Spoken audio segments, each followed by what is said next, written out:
আবারও সেই ফিল আমার গায়ে জাস্ট কাটা দিয়ে উঠছে।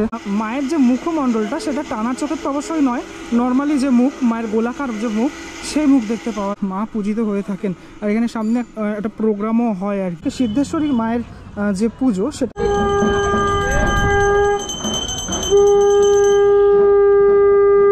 প্রত্যেকের সাজে একটা নৈপুণ্যতা রয়েছে। পিছনের চালির অংশটা, চালচিত্রের অংশে মহাদেব রয়েছেন এবং জবা ফুল রয়েছে। আর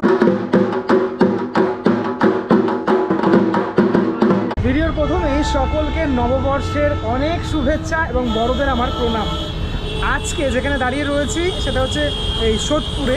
এই রাস্তা দিয়েই আমি চলে যাব সোদপুরের বাসন্তী পুজোগুলো দেখতে। 1 বছর আগে এসেছিলাম। এটা সোদপুরের যে ট্রাফিক মোড় তার অপোজিটেই এই রাস্তা চলে গেছে পানিহাটি ফেরিঘাটের দিকে। সোদপুরের পানিহাটি অঞ্চলে বেশ কিছু বাসন্তী দুর্গাপুজো হয়ে থাকে, মানে বসন্তকালের দুর্গাপুজো আর কি।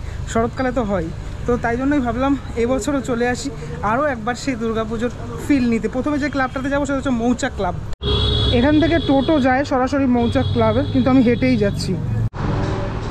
চলে এসেছি মৌচাক ক্লাবের সামনে।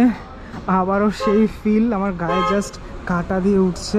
মানে লাস্ট ইয়ার দুর্গাপুজোর যে ফিল, সেই ফিল যেন আবারও পাচ্ছি আমি। আমরা সবাই জানি যে বসন্তকালে দুর্গাপুজো মানে সেই আদি যে দুর্গাপুজো, সেই দুর্গাপুজো। তারপর শরৎকালে দুর্গাপুজো শুরু হয়। মায়ের এই রূপ দেখে সত্যি মানে আবারও সমস্ত স্মৃতিগুলো, পুরনো সমস্ত বছরের স্মৃতিগুলো সব কিছু মনে পড়ে যাচ্ছে। এখানে আসার কীভাবে আসলাম সেটা তো বললামই। গুগল ম্যাপে মৌচাক ক্লাব লিস্টিং রয়েছে, তোমরাও আসতে পারো। এই কয়েকটা দিন মানে ষষ্ঠী, সপ্তমী, অষ্টমী, নবমী, দশমী হয়, প্রত্যেকটা দিনই এখানে পুজো হয়ে থাকে। অলরেডি এখানে ঠাকুরমশাই মন্ত্র উচ্চারণ করছেন এবং অঞ্জলি দিচ্ছেন পাড়ার সমস্ত মা কাকিমারা। কি সুন্দর মায়ের রূপটা, দারুণ লাগছে দেখতে। ও একদম পুরো হলুদ রঙের এখানে যে লাইটটা ফেলা হয়েছে এবং মায়ের যে রূপ, সে রূপের জন্য আরও বেশি ভালো লাগছে। কিন্তু প্রতিবারই এখানে ব্রজেশ্বর পাল অ্যান্ড সন্স কুমারটুলির এই প্রতিমা নিয়ে আসা হয় আর কি। প্রত্যেক বছরই ব্রজেশ্বর পালের যে স্টুডিও থেকে নিয়ে আসা হয়। তো আমি এবার একটুখানি ডিটেলে দেখানোর চেষ্টা করি। অনেকটা উচ্চতা এই ঠাকুরের প্রতি বছরই থাকে এবং পিছনের চালির অংশটা, চালচিত্রের অংশে মহাদেব রয়েছেন এবং জবা ফুল রয়েছে, আরও বিভিন্ন পদ্ম ফুল, শঙ্খ, এগুলো তো রয়েছেই। একটুখানি যে পুজো চলছে, মন্ত্র উচ্চারণ চলছে, সেটা দেখাই।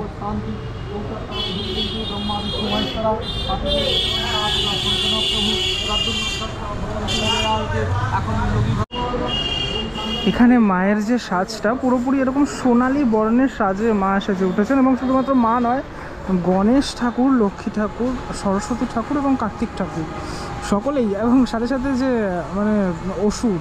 আচ্ছা, আরেকটা ব্যাপার জেনে রাখি, আজ যেহেতু ষষ্ঠী রয়েছে তাই মায়ের হাতে অস্ত্র এই মুহূর্তে নেই।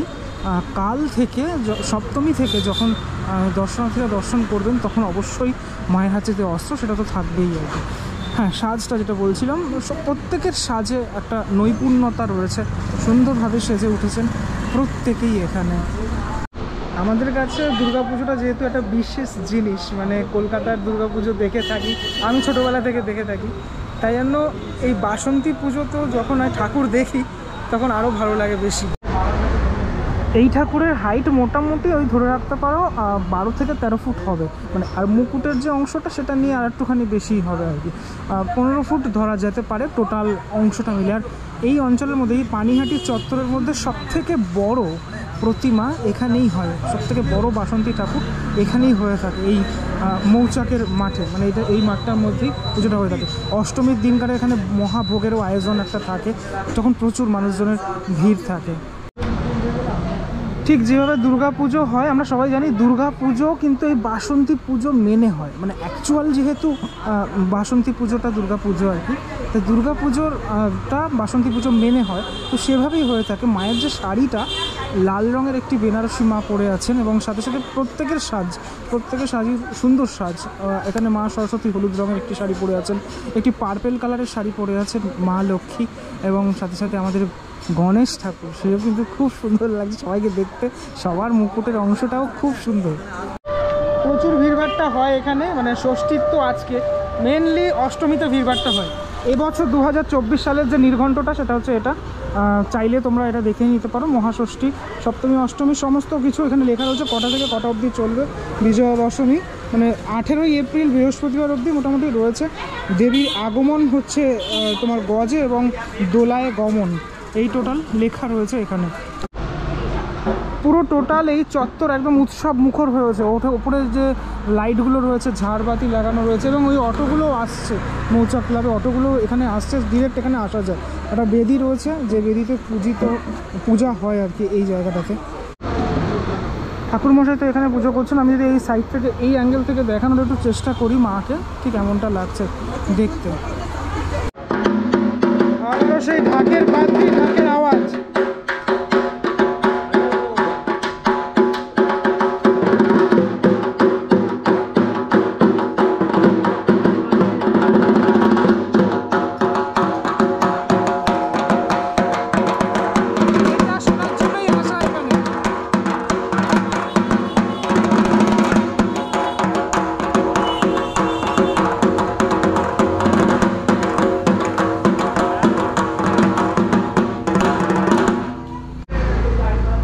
প্রতিবারই এই বেদিতেই যেহেতু পুজো হয়, তাই এই বেদিতেই পুজোটা হচ্ছে আর কি। আর এখানে এরকম এই আলপনাগুলো করা হয়, আলপনা নয় ঠিক, এখানে আঁকা হয়েছে ময়ূর, তারপরে এই ঘটের ওপর ডাব, এগুলো ঠিক আঁকা হয়েছে এই জায়গাটাতে। আর রাতের বেলা আসো, মানে তোমরা যদি রাতের বেলায় আসো আরও বেশি ভালো লাগবে জিনিসটা, কারণ এই চারিদিকটাতে আলো জ্বলবে, আরও মানুষজন এখানে ভিড় করবে। যেমন আমাদের ছোটোবেলাতে দুর্গাপুজোটা আমরা ফিল করতাম, সেরকম বাচ্চা কাচ্চারা এখানে বসে থাকবে, ফিল করবে সেই পুজোর, মানে ছোটোবেলার পুজোর আমেজটা, সেটা যেন পাওয়া যায় বাসন্তী পুজোতে।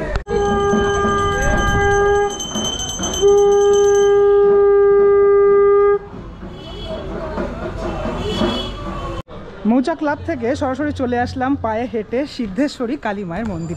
যদিও এখানে এবছর আর বাসন্তী পুজো হচ্ছে না, সেটা আমি দেখলাম, লক্ষ্য করলাম। এখানে নর্মালি পুজো হচ্ছে, মানে মায়ের যে পুজো হয় নর্মালি সেই পুজো হচ্ছে। পরে না হয় আরও একদিন তোমাদেরকে সিদ্ধেশ্বরী মায়ের যে পুজো সেটা তোমাদেরকে দেখাবো। পরবর্তী ডেস্টিনেশন মিত্রপাড়ার বাসন্তী পুজো। ওই সিদ্ধেশ্বরী মন্দির থেকে 2 পা এগোলেই এই মিত্রপাড়ার গলিটা পড়ে। রাস্তার উপরে এরকম স্টারের যে লাইট, সে লাইট দিয়ে সাজানো হয়েছে। রাত্রিবেলা আসলে অবশ্যই এগুলো বেশ ভালো লাগবে, এগুলোই দেখার মতো জিনিসপত্র, যেগুলোর জন্য পুজোটা আরও ফিল পায়। এই হলো মিত্রপাড়া বিবেকানন্দ ক্লাব, যেই ক্লাবের একদম সামনে থেকে যে গলিটা চলে গেছে, এই গলি দিয়ে সোজা গেলেই পুজোটা দেখতে পাওয়া যাবে। বিশাল গ্রাউন্ড, আর সেই গ্রাউন্ডের মধ্যেই এরকমভাবে প্রতি বছর প্যান্ডেলটা করা হয়। আমি লাস্ট ইয়ারও এসেছিলাম, লাস্ট 2 ইয়ার্স আমি এসেছিলাম, তখনও আমি দেখেছিলাম এরকম সুন্দর প্যান্ডেল একটা করা হয়, ঠিক আছে। তার মধ্যেই মা পূজিত হয়ে থাকেন, আর এখানে সামনে একটা প্রোগ্রামও হয় আর কি। চলো এবার ভিতরে আস্তে আস্তে ঢোকা যাক। লাইট ফাইটগুলো তো রাত্রিবেলা থাকবে। ঢোকার আগে একটুখানি এবছরের পুজোর যে নির্ঘণ্ট সেটা দেখিয়ে দিই। এখানে সব লেখা রয়েছে, তারিখ এবং সময় সমস্ত কিছুই লেখা রয়েছে, চাইলে তোমরা পজ করে দেখতে পারো। ভিতরটাতে ঢোকার মুহূর্তে এরকম ওপরটা সাজানো হয়েছে, এবং তারপর এবছর প্রতিমা অনেকটা বড় হয়েছে। গত বছর আমি দেখেছিলাম তুমি ছোট হয়েছিল, কিন্তু এবছরটা বেশ বড় সুন্দর মাতৃ প্রতিমা। এই জন্যই বলা হয় মা দুর্গার সাথে যেন বাঙালির একটা আত্মিক সম্পর্ক রয়েছে। যখনই আসি একটা আলাদা প্রশান্তি সেটা যেন অনুভব করি, অন্তত আমি অনুভব করি। তোমরা কারা কারা করো, আপনারা কারা কারা করেন সেটা আমাকে অবশ্যই জানাবেন। আচ্ছা, এবার একটুখানি দেখার পালা, মাতৃ প্রতিমা একটুখানি সুন্দরভাবে দেখার পালা। মাকে ঠিক এইভাবে সাজানো হয়েছে এবছর, মানে বলা যেতে পারে পুরোপুরি ডাকে সাজে এবছর মা সেজে উঠেছেন। শুধু মা নয়, গণেশ ঠাকুর, লক্ষ্মী ঠাকুর, সাথে সাথে আমাদের সবারই প্রিয় সিংহ, সেই সিংহকেও দেখতে পাচ্ছি, এবং সরস্বতী ঠাকুর এবং কার্তিক ঠাকুর সকলকেই দেখা যাচ্ছে। মৌচাক ক্লাবে যেমনটা দেখেছিলাম আমি দেখেছিলাম যে মায়ের হাতে অস্ত্র ছিল না, কিন্তু এখানে কিন্তু পুরোপুরি অস্ত্র অবস্থাতেই মা সুসজ্জিতা হয়েছেন। তবে আমি মানে তোমাদেরকে রিকমেন্ড করবো রাতের বেলাতে আসো, তাহলে এখানে এই একটা ঝাড় রয়েছে, সেই ঝাড়টা জ্বলবে, আরও একটা উৎসব মুখর যে পরিবেশ সেটা টোটালটা কিন্তু দেখতে পাওয়া যাবে। এখানেও ঢাক বাজানো হচ্ছে, যে ঢাকের আওয়াজ আমাদের মনে যেন আরও উদ্বেলিত করে এই পুজোকে।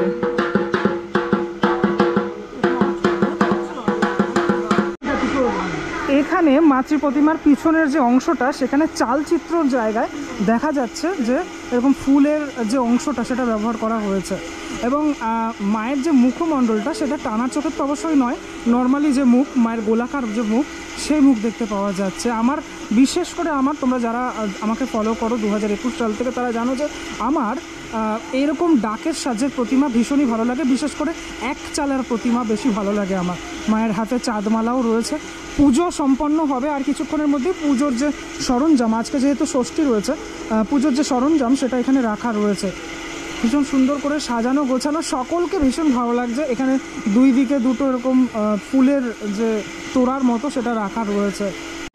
শরতের দুর্গাপুজোতে যেমন নবপত্রিকা স্নানের মাধ্যমে মায়ের যে পুজো সেটা শুরু হয়, এখানে অর্থাৎ বসন্তকালের যে দুর্গাপুজো, বাসন্তী দুর্গাপুজো, সেখানেও কিন্তু ঠিক সেমভাবে নবপত্রিকা স্নানের মাধ্যমে শুরু হয়ে যায় দুর্গাপুজো। কি মনে হচ্ছে আর কয়েকদিন পরে যে দুর্গাপুজো শুরু হবে, মানে শরতের দুর্গাপুজো, যে সিরিজগুলো আসতেই থাকবে চ্যানেলে, তার আগে যে দুর্গাপুজোর যে আমেজটা সেটা কি তোমরা পাচ্ছ মাকে দেখার পর? সেটা আমাকে অবশ্যই কিন্তু কমেন্ট করে জানাতে হবে। অনেক কিছু আসতে চলেছে এই চ্যানেলে। পানিহাটি সোদপুরেরই স্বপন পাল, শিল্পী স্বপন পালের হাতে এবছরের যে ঠাকুর, সে ঠাকুর তৈরি হয়েছে। একদম উপরের অংশটাতে মহাদেবকে দেখতে পাওয়া যাচ্ছে এখানে। আমি যদি অষ্টমীর দিনকারে আসতাম তাহলে আরও বেশি ভালো লাগতো, কারণ অষ্টমীর যে অঞ্জলি সেটার সাথে তো আমার এবং তোমাদের সকলের, আপনাদের সকলের একটা আলাদা যোগাযোগ রয়েছে, কেননা অঞ্জলি তো দিতেই হবে অষ্টমীতে। 2024 সালে তো মহালয়া সবাই দেখবই, কিন্তু তার আগে, মহালয়ার আগেই আর কি, এই দৃশ্য দেখার পরে মহালয়ার যে সুর সেটা কিন্তু কানের মধ্যে বাঁচতে থাকে আর কি। বিকেলবেলাতে আসলে আরও যেহেতু উৎসবমুখর পরিবেশটা তৈরি হবে, আমি যেটা বললাম আর কি, এখানে ঠাকুরমশাই বসবেন, যজ্ঞ হবে এই জায়গাটাতে, তাই তখন আসলে ফিলটুকু আরও যেন নেওয়া যাবে ভালো করে। কত বছর ধরে হচ্ছে পুজোটা? মোটামুটি আমরা 2000 সাল থেকে স্টার্টিং করি। যে স্টার্টিং করে মানে প্রশান্ত দাশগুপ্ত, উনি মারা গেছেন, এবং ওর আর আমাদের সুদীপ্ত দাশগুপ্ত 25 বছর চলছে রানিং। এবছর রজত জয়ন্তী বর্ষ। আচ্ছা, রজত জয়ন্তী বর্ষে আমরা পদার্পণ করেছি এই বছরেই। আমাদের এখানে যে পুজোটা হয় সেটা একদম দুর্গাপুজোর মতন সমস্ত নিয়মকানুন মেনে, একদম ষষ্ঠী থেকে নবপত্রিকা স্নান থেকে আপনি দশমী অবধি সমস্ত নিয়মকানুন মেনে এই পুজোটা করা হয়। সমস্ত কিছু মানে যা ধরনের যা আচার অনুষ্ঠান আছে সেই অনুষ্ঠানগুলোকে মেনে পুজোটা করা হয়। ষষ্ঠী, সপ্তমী, অষ্টমী, নবমী, দশমী, সমস্ত রকম। আর যা যেরকম নবমীতে বলি, অষ্টমীতে ভোগ দেওয়া, বা আর নবমীর দিনকে আমাদের যেমন একটা ভোজন হয়, মানে মায়ের প্রসাদ দেওয়ার পরে আমরা সন্ধ্যেবেলা মহাভোগটা এখানে আমরা বিলি করি। প্রায় 1000-1200 লোক খায়। প্রায় 100 কিলো চালের রাইস হবে এবারে, মানে আলুর দম হবে। ওটাই তো মেন দেখার জিনিস থাকে, অনেক মানুষজন থাকে আর কি। আচ্ছা, কিভাবে এখানে আসবেন দর্শনার্থীরা একটু বলে দিন আপনি। আসবেন যেখান থেকে, যদি বেঙ্গল কেমিক্যাল থেকে সিধে চলে আসবেন মিত্রপাড়া বিবেকানন্দ ক্লাব বললে, বা মিত্রপাড়া বিবেকানন্দ ক্লাবের খেলার মাঠ বললে, যে কেউ ওখান থেকে দেখিয়ে দেবে। তারা সরাসরি আমাদের এখানে চলে আসতে পারে। আমাদের এই সামনে বিবেকানন্দ রোডের আসলে ওখান থেকে আমাদের লাইটিং শুরু আছে, ওখান থেকে আসলে বুঝতে পারবে। তারপর সেই রাস্তা ধরে আমাদের চাঁদগালার ঘাট ধরে। এবছর বিসর্জন কবে? বৃহস্পতিবার। শোভাযাত্রা সহকারে তো বেশ, ওটাও যদি কেউ দেখার থাকে তাহলে দেখতেই পারে, দেখার থাকলে সেটাও আসতে পারে। বা বরণ করতে যদি চায় বরণও করতে পারবে। একদম মানে একদম দুর্গাপুজোর মতো। কিরকম লাগে দুর্গা? আরো একটা এখানে তো দুর্গাপুজো বোধহয় হয়, এটা ক্লাবে হয়। হ্যাঁ, যে দুবার করে দুর্গাপুজোর আমেজ আপনাদের কেমন লাগে? আমাদের তো খুবই আনন্দ লাগে। এই ব্যাপারটা হয়েছে কি, এখানে আমরা ছোটবেলাতে একটা কালী পুজো করতাম। তারপরে ওই যে প্রশান্ত দাশগুপ্ত যিনি, উনি আমাদেরকে বলে যে সারা বছর তো আমরা এই মাঠে কিছু করা হয় না, মাঠটা যেহেতু ওইটা রোডের ক্লাবটা, রোডের ধারে পুজো হয়, তো সেই সময় ওনারা আমাদের কিছু ছেলেকে নিয়ে, আমরা 12 জন ছেলে সব মিলে ওনাকে সহযোগিতা করি। এবং টোটাল আমরা মাসে তখন চাঁদা তুলে নিজেরা আর কি, নিজেরা সব করে মাসে করে টাকা দিয়ে আমরা করতাম। সেই থেকেই হতে এখন পর্যন্ত আমরা যে এই পুজোটা করি, এত বড় আয়োজন, এই জন্য আমরা কোনো বাড়ির থেকে বা কারোর থেকে কোনো 1 পয়সা চাঁদা তোলা হয়। আচ্ছা, এটা যা কিছু খরচ খরচা সেটা আমরা কয়েকজন মেম্বার, 18-20 জন, ওই 17-18 জন, এরাই টোটাল টাকা দিয়ে টোটাল পুজোটা এভাবে হয়। আর পাড়া প্রতিবেশী কিছু যারা আমাদের সহৃদয় সাহায্য করেন সেটা আমরা গ্রহণ করি, কিন্তু আমরা নিজের থেকে কারোর কাছে কোনো 1 পয়সা চাইও না। আর বলিও না যে আমাদের দিতে হবে, যে যার ইচ্ছা মতো দেয় সেটা আমরা গ্রহণ করি। অনেক ধন্যবাদ কথা বলার জন্য, আবারও আসবো। ওকে, নমস্কার। পানিহাটি অঞ্চলের মধ্যে যে বাসন্তী পুজো হয় প্রতি বছরের মতো এবছর তো আমি আসলাম এবং আমার মাধ্যমে আপনারা দেখতে পারলে, যদিও সিদ্ধেশ্বরী কালী মাতার মন্দিরের যে পুজোটা সেটা মিস করলাম, কেননা এবছর সেখানে যেহেতু পুজো হচ্ছে না। সেক্ষেত্রে কেমন লাগলো ভিডিওটা সেটা আমাকে অবশ্যই জানিও। পরবর্তী ব্লগে দেখা হচ্ছে খুব শীঘ্রই, ততক্ষণের জন্য বিরতি নেবো। ভালো থাকবেন সবাই, টাটা।